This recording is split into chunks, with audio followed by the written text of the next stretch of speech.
Les chercheurs enregistrent un son colossal, venu des profondeurs de l'océan Pacifique. Un bruit si puissant qu'il a été capté à plus de 5000 km de distance. On l'a surnommé le bloop.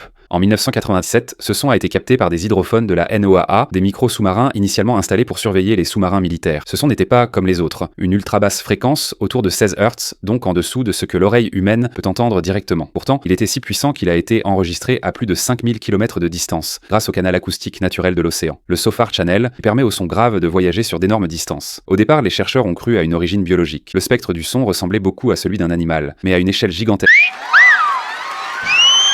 Est-ce que je peux reprendre? Merci. Alors je disais, mais à une échelle gigantesque, bien au-delà de ce que pourrait produire une baleine, d'où les rumeurs folles. Monstre marin inconnu, créature des abysses, voire Cthulhu.